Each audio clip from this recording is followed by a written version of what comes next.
Barcelona in the 1970s was a city holding its breath.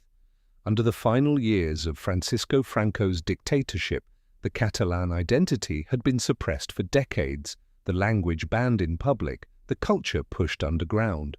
Yet the city pulsed with a quiet, defiant energy.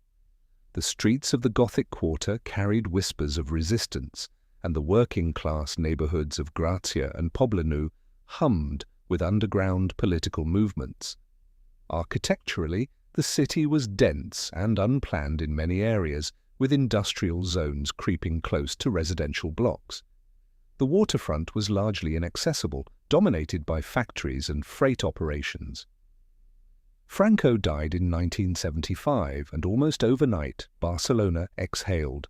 The transition to democracy, known as La Transició, unleashed a cultural explosion.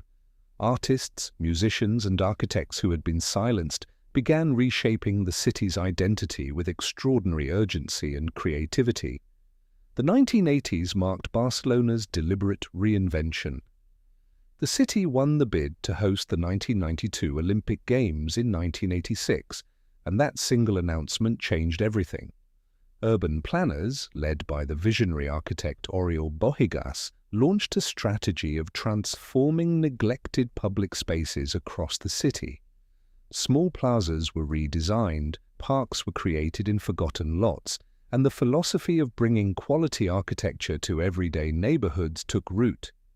The Example district, designed in the 19th century by Ildefons Cerda, with its distinctive octagonal blocks, began to be celebrated rather than overlooked.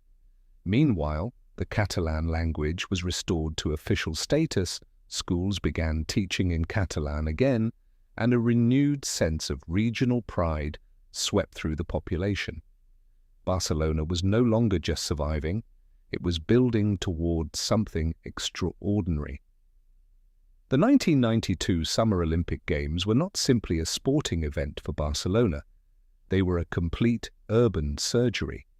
The entire waterfront was transformed. The industrial port area gave way to the Vila Olímpica, a brand new neighborhood with modern housing, wide boulevards, and direct beach access. For the first time in modern history, Barcelona's residents could walk freely along their own coastline.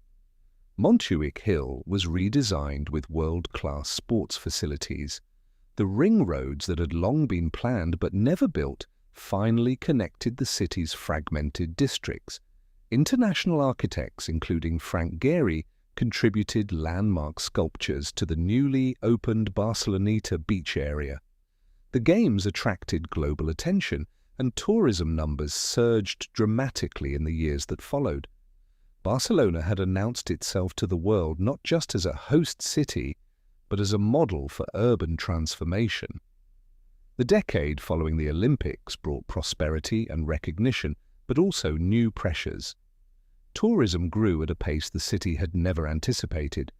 The number of visitors climbed from approximately 3 million annually in the early 1990s to over 7 million by the mid-2000s.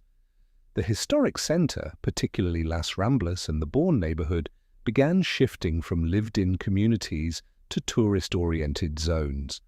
Property prices rose sharply, displacing long-term residents from neighborhoods their families had occupied for generations. The city also hosted the Universal Forum of Cultures in 2004, another major international event that redeveloped the northeastern coastline near the Besós River. New hotels, conference centers, and the expansion of the port continued reshaping the urban fabric.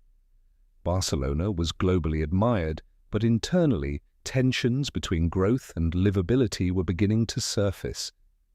The years from 2010 onward brought Barcelona face to face with the consequences of its own success. The economic crisis hit Spain severely, and Barcelona felt the weight of austerity deeply. Political tensions around Catalan independence reached a peak in 2017, dividing the city and the region in ways that reverberated internationally. Tourism, which had once been celebrated as an economic engine, became a source of genuine conflict. Residents organized protests against overcrowding, noise, and the hollowing out of authentic neighborhood life. The city government responded by capping tourist apartment licenses and investing in the Superblock initiative, which reclaimed streets from cars and returned them to pedestrians and communities.